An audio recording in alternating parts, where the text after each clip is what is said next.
my name is Elias Thorne. For most of my life, that name has felt less like an identity and more like a quiet postscript, an afterthought in the grand, bustling narrative of my family. I am an architect, but not the kind who builds soaring glass towers that scrape the sky. I build living things, rooftop gardens that hum with bees in the heart of the city, homes woven into hillsides, structures that breathe with the seasons. My company, Viridian Designs, is a testament to the belief that you can create strength from quiet, patient growth, a philosophy I had, until recently, tried to apply to my own family. I thought that with enough care, enough unobtrusive support, I could eventually cultivate a space for myself at their table. It was with this hope, fragile as a winter leaf, that I planned the reunion. I rented a sprawling, beautiful house for a long weekend in the Blue Ridge Mountains, a place called The Roost that overlooked the deep, calm waters of Osprey Lake. The air there is different, thin and clean and smelling of pine and damp earth. I remembered my parents, Richard and Helen, talking wistfully of a trip they took there before my older sister, Clara, was born. It had become a part of our family mythology, a symbol of a simpler, happier time. I thought that by bringing us all back to that myth, I might conjure some of its magic. I paid for everything.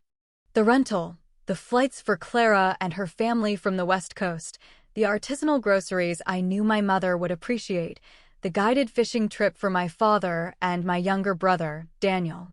I even commissioned a local artist to create custom ceramic mugs for everyone, each glazed with a subtle, unique pattern. I wanted every detail to whisper the same message: I see you. I care about you. Let's begin again. The first evening was filled with a familiar, delicate tension.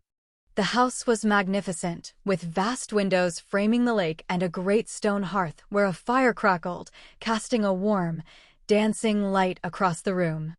"Elias, this is excessive," my mother said, running a hand over a polished oak mantelpiece. It wasn't a compliment. It was a gentle accusation, a way of saying this is not your world, this is not who you are supposed to be. "It's beautiful, Mom." I wanted us all to be comfortable, I replied, keeping my voice even. Clara, ever the family's social director, swept in with a practiced, airy laugh. "Oh, let him have his moment, Mom. Our little brother is finally playing grown-up." She gave my shoulder a squeeze that felt more like a brand than an embrace. Her husband, Mark, offered me a weary but genuine smile over the heads of their two children, Lily and Noah, who were already chasing each other around the enormous living room. Daniel arrived last, of course, full of apologies and easy charm, his duffel bag slung over his shoulder. "Eli, my man, this place is epic. Seriously."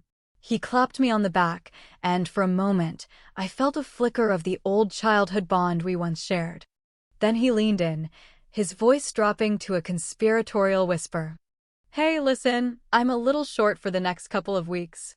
Think you could spot me a few hundred? Just till my next freelance check comes in." The request was so predictable it was almost comforting. I nodded, a familiar, weary resignation settling over me. "We'll sort it out, Dan." That was the rhythm of my family. My mother's subtle diminishment, Clara's polished condescension, Daniel's casual dependency, and my father's quiet, observant silence. He sat by the fire, watching it all with an expression I could never quite decipher. It wasn't disapproval, not exactly. It was more like assessment. As if he were a judge waiting for all the evidence to be presented before delivering a verdict he had already decided upon. The climax of their performance, the grand reveal of my designated role, came after dinner on the second night. We were gathered around the long, rustic dining table, the remains of a lavish meal. I'd cooked roast chicken, rosemary potatoes, asparagus with hollandaise poached to the side. The air was warm and sleepy from the wine and the fire. "All right, family announcement," Clara said, clapping her hands together. Her eyes sparkled with a manufactured glee that always set my teeth on edge. As you know, I love a good theme. So I took the liberty of using Elias's very generous budget to have some fun souvenirs made for us. Mark, her husband, looked down at his plate, a faint flush creeping up his neck. He knew. He was a good man caught in a system he didn't have the strength to dismantle. Clara's son, Noah, began passing out neatly folded t-shirts in a soft, heather gray. I saw my father's, which read the Patriarch. My mother's was the Matriarch. Daniel's, fittingly, was the Charmer. Clara had gifted herself, the Visionary. I watched, my heart a slow, heavy drum in my chest, as the last shirt was placed before me. I unfolded it. In clean, elegant black letters, it read, The Understudy. A beat of silence fell over the table, the kind that precedes either a moment of profound truth or a devastating joke. My family chose the latter. Daniel was the first to break, a loud bark of a laugh. Oh man, that's brutal. But kind of perfect. Clara smiled, a gentle, knowing smile that was far more cruel than any overt insult. Oh, Elias, don't be so sensitive. It's a term of endearment. You've always been there, waiting in the wings, ready to step in. It's sweet. Waiting in the wings.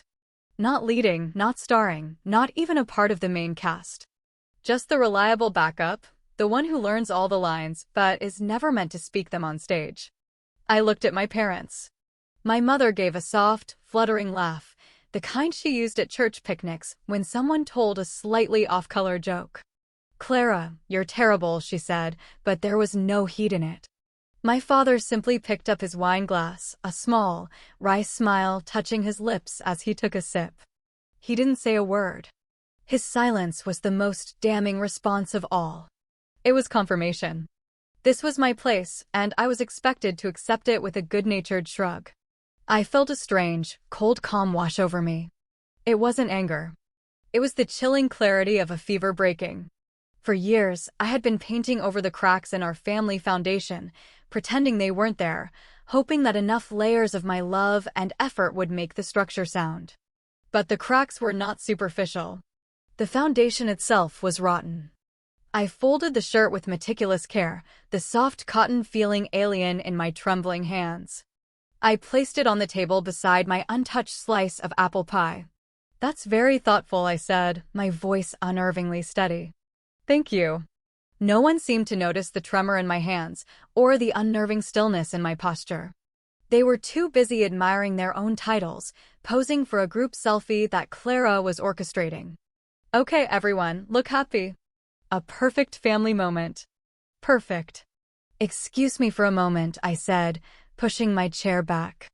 I'll be right back. I walked up the wide, creaking staircase to the guest suite I'd taken for myself. My laptop bag was on the bed. Inside, nestled in a beautifully crafted walnut box I had made myself, was a thick sheaf of papers. Each document was printed on heavy, cream-colored linen stock, the kind used for life-altering announcements. The box smelled faintly of cedar and varnish. It was meant to be my grand gesture, the culmination of a decade of silent work. Inside was the deed to my parents' home in Charleston, along with a notarized letter from the bank confirming the mortgage had been paid in full. There was a trust agreement, establishing a substantial educational fund for Lily and Noah, enough to see them through any university they chose without a penny of debt. And for Daniel, there was a detailed business proposal for a small, independent brewery he'd always dreamed of opening, complete with a certified check for the seed capital and a letter clearing all his outstanding personal debts. These weren't just gifts of money. They were gifts of freedom. A life without a mortgage for my parents. A future unburdened by loans for my niece and nephew. A chance for my brother to finally build something of his own, instead of borrowing pieces of my life. I had imagined this moment so many times. I had pictured my mother's tears of disbelief and gratitude. My father's hand, for once, resting on my shoulder with unambiguous pride. I had imagined Clara's shock, the slow, dawning realization that the understudy had written a whole new play. I picked up the box, its weight feeling both immense and insignificant. I walked back down the stairs. They didn't even look up when I returned to the dining room. Clara was still directing the selfie, telling Daniel to tilt his head a certain way. I stood behind my empty chair and slid the papers from their walnut sanctuary. Then, with a slowness that felt deeply intentional, I took the first document, the deed to my parents' house, and tore it cleanly in half. The The sound was quiet, a soft, final rip that was swallowed by the cavernous room. But it was enough. Clara turned first, her phone lowering. Elias? What is that? I didn't answer. I took the trust fund agreement for her children and ripped it, too. Then the business proposal for Daniel. One by one, I tore through a decade of my secret devotion. The crisp sound of tearing paper was the only sound in the room, punctuated by the crackle of the fire in the hearth. My father was halfway out of his chair, his face a mask of confusion and dawning alarm. Elias, what in God's name are you doing? I carefully placed the pile of shredded linen paper on my plate, on top of the pie I would never eat. I looked at each of them, my gaze lingering for a moment on their stunned faces. A genuine smile, the first one I'd felt all weekend, touched my lips. It was a smile of pure, unadulterated relief. Enjoy the rest of the weekend, I said softly. The house is paid for until Monday. Then I turned and walked away. I didn't slam the door. I didn't raise my voice. I just walked out of the warm, firelit room, through the heavy oak door, and into the sharp, cold mercy of the mountain night. The air was like a bracing slap, waking me from a long and troubled dream. I didn't even go back for my jacket. I didn't need it. A different kind of warmth was spreading through me, a fierce, protective heat I hadn't felt in years. It was the warmth of self-respect. I got in my car and just sat there for a long time, my hands resting on the steering wheel, watching my own breath fog up the windshield. The silence was profound. Then my phone, lying on the passenger seat, lit up. It was Clara. I ignored it. A moment later, it lit up again. Daniel. Then my father. The calls started coming in a frantic, overlapping flood, a digital cascade of panic. They were finally starting to understand what they had lost. Not the money, not the gifts, but the person they had so casually and consistently underestimated. The understudy had just walked off the stage, and he wasn't coming back. The 3-hour drive back to my home in Port Blossom felt like a journey across a continent. The smooth ribbon of highway unspooled before me, a path leading away from the mountains and the life I had just dismantled. With each mile, the weight in my chest seemed to lighten, replaced by a vast, quiet emptiness that was not unpleasant. It was the emptiness of a field cleared for new planting. I didn't answer their calls. I let the phone buzz and chime on the passenger seat, a frantic chorus of belated realization. I knew what they were doing. They would be huddled together, piecing together the torn scraps of paper, the elegant font and official letterhead slowly revealing the magnitude of what I had destroyed. The confusion would curdle into anger, and the anger into blame. It was their well-worn cycle. My role in the family, the understudy, hadn't been invented for a T-shirt. It was a title I had been auditioning for my whole life. I remembered being 10 years old, spending weeks on a diorama of a rainforest ecosystem for a school science fair. It was intricate, with tiny clay monkeys and a stream made of blue resin. I'd received a blue ribbon.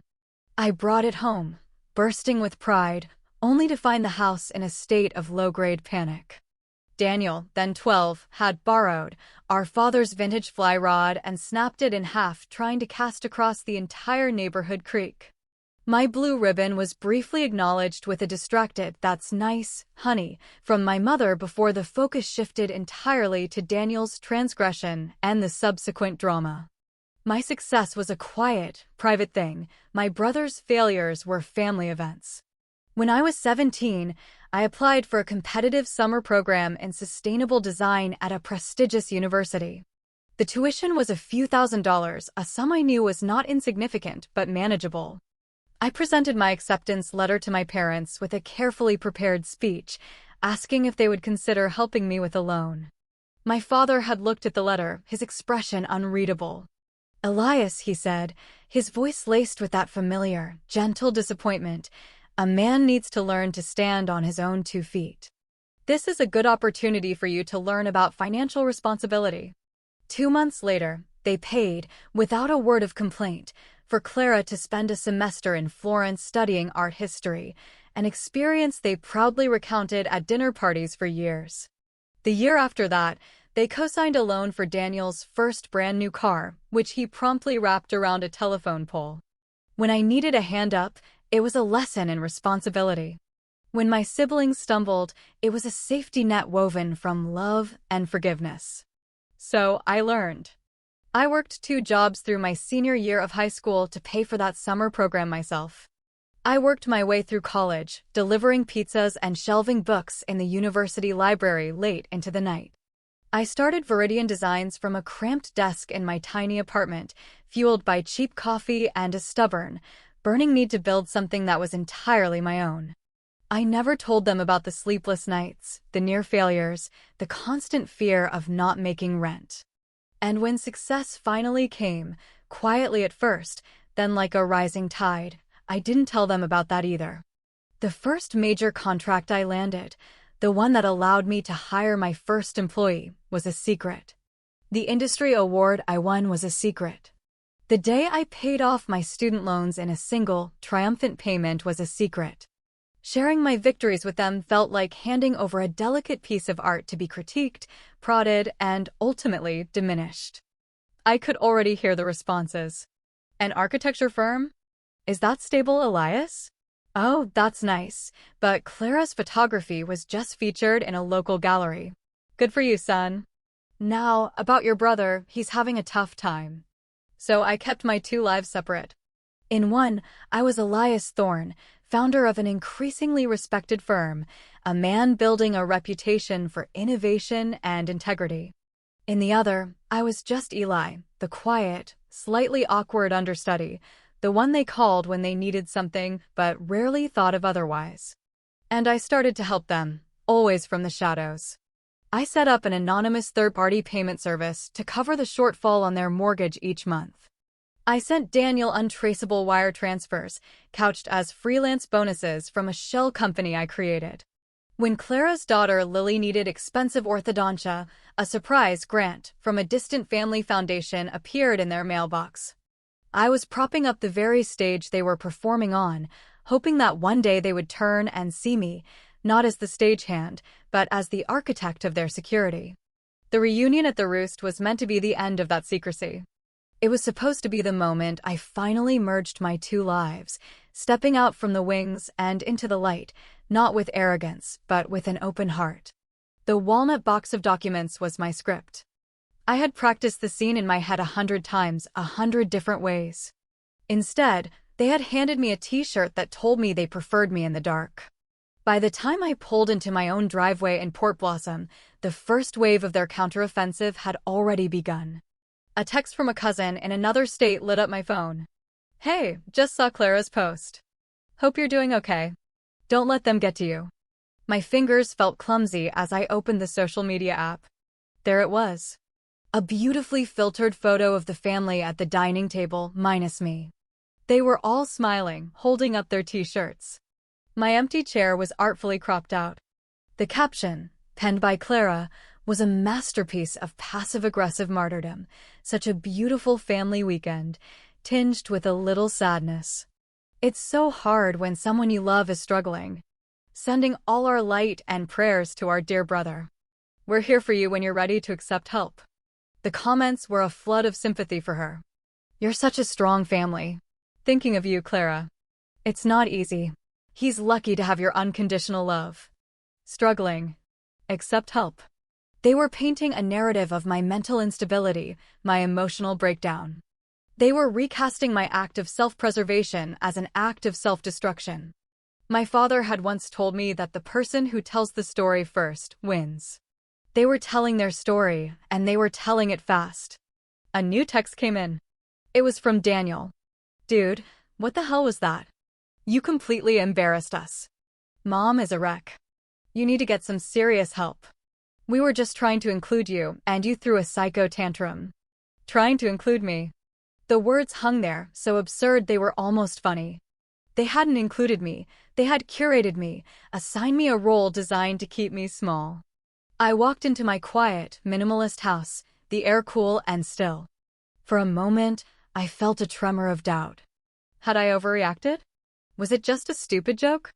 But then I thought of my father's silent, knowing smile. My mother's placating laugh. Clara's condescending sweetness. It wasn't a single joke. It was the culmination of 1,000 tiny cuts, a lifetime of being told, in ways both subtle and overt, that I was not enough. I sat down at my desk, my own space, a room filled with books on biophilic design and sketches of future projects. I opened my laptop. I had a choice. I could let their story stand, let them define me one last time as the troubled, ungrateful son. Or I could build my own narrative, not with anger or accusations, but with the quiet, unassailable truth. I pulled up an email draft I had prepared weeks ago, addressed to a woman named Anya Sharma, a senior journalist at Hearth and Horizon, a prestigious magazine dedicated to architecture and thoughtful living. She had been wanting to do a feature on me and Viridian Designs for months, a story about my unconventional path. I had been putting her off, waiting for the right time. I attached the scanned copies of every document I had torn up at the lake house, the paid-off mortgage, the trust fund, the business seed money. I wrote a brief, simple cover note. Anya, I think I'm ready to tell my story now. Not just the story of my company, but the story of why I built it. Here is the foundation. I hit send. And for the first time since leaving the mountains, I took a deep, steadying breath. The narrative was no longer theirs to control. In the days that followed, a strange quiet descended. I turned off my phone, letting the frantic calls and texts go to a digital void. I needed to disconnect from their noise to reconnect with myself. I spent my time at my studio, losing myself in the clean lines of new blueprints and the earthy smell of the mosses and ferns in our on-site greenhouse. Work had always been my sanctuary, but for the first time, it didn't feel like an escape. It felt like my life. The article in Hearth and Horizon was published online a week later. Anya had titled it, "The Architect of His Own Life: How Elias Thorne Built More Than Just Buildings." It was a masterpiece of gentle, incisive journalism. It began with the story of Viridian Designs, my philosophy of sustainable, integrated architecture. It showcased my projects with beautiful, sun-drenched photographs of green roofs and homes that seemed to grow from the earth. And then, it delved deeper. Without sensationalism, Anya told the story of the silent support I had provided my family for years. She included images of the scanned document, the gifts I had intended to give. The article didn't paint my family as monsters. It simply presented the facts, the anonymous mortgage payments, the educational grants, the quiet bailouts. It framed my success not as a rebellion against my family, but as a result of the resilience I'd had to build in their absence of support. The story of the reunion was told with quiet dignity. It mentioned the custom t-shirts, quoting the title they had given me, The Understudy, and described my response not as a psycho tantrum, but as a moment of profound and quiet clarity. The final paragraphs were about the importance of setting boundaries, of choosing to build your own shelter when the home you were given is no longer safe. The article didn't explode. It smoldered. It was shared first within the architecture and design communities, then it began to spread. People were drawn not to the drama, but to the theme of self-worth. I received emails from strangers, from other understudies who had spent their lives in the shadows of more charismatic siblings or demanding parents. They wrote to me about their own moments of quiet clarity, their own decisions to walk away and build something new. "Thank you for showing me that choosing yourself isn't selfish," one woman wrote. "It's survival." The first communication I received from my family was a clipped, formal email from Clara. "I cannot believe you would air our private family matters in such a public and vulgar way. You have humiliated us. I hope you're happy." Humiliation, I thought, was a mirror. She was seeing her own behavior reflected back at her, and she didn't like the image. Daniel sent a string of furious, misspelled texts. "You're some kind of narcissist, man. I can't believe you would do this to your own family. We loved you." The past tense was not lost on me. A letter arrived from my parents, my mother's elegant, looping handwriting on thick, cream-colored stationery. It was not an apology. It was a carefully constructed testament to their own victimhood. It spoke of their sacrifices, of the roof they had kept over my head, of the meals they had cooked.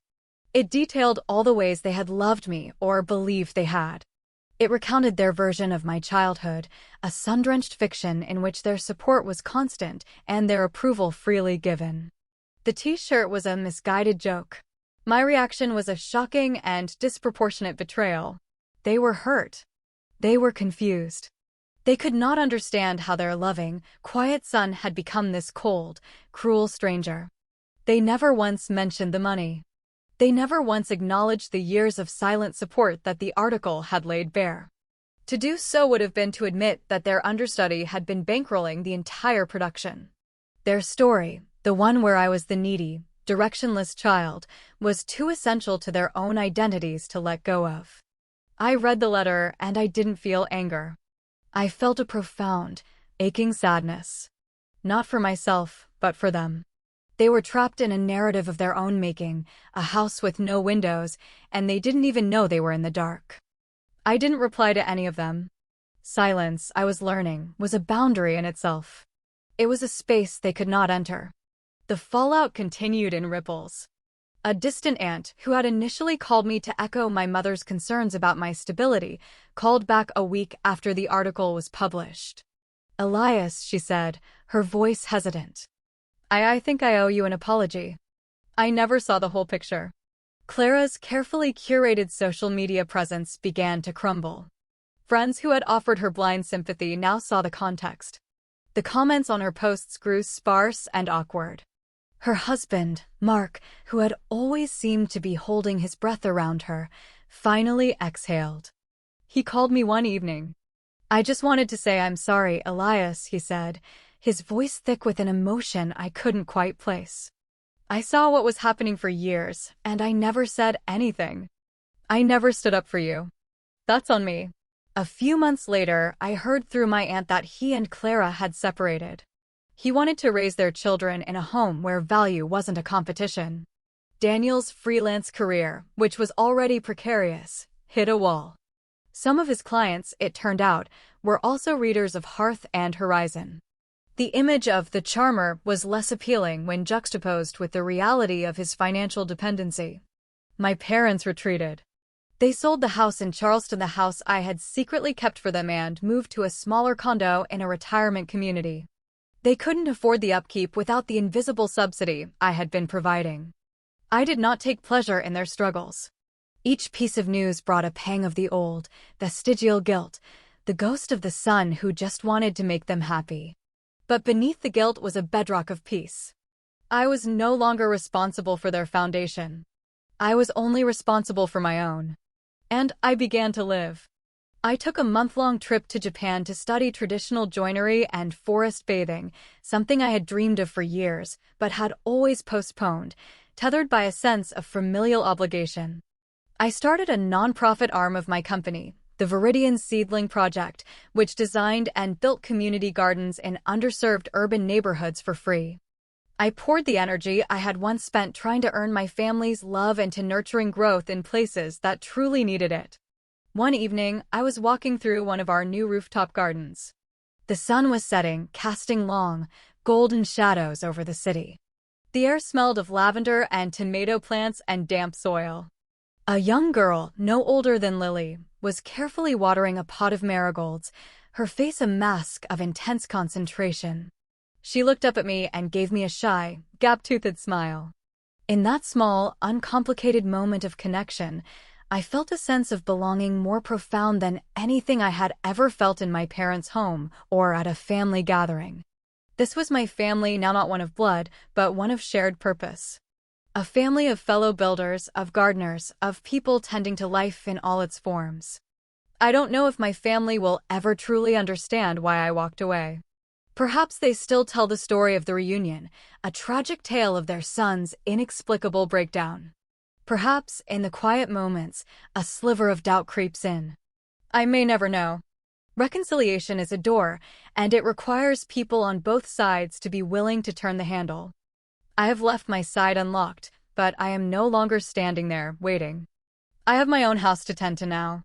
It is a quiet, sturdy structure built on a foundation of self-respect, with walls of firm but gentle boundaries and windows that open to a future of my own design. It is a place where I am not the understudy, but the architect, the builder, and the resident. And for the first time in my life, I feel completely and utterly at home.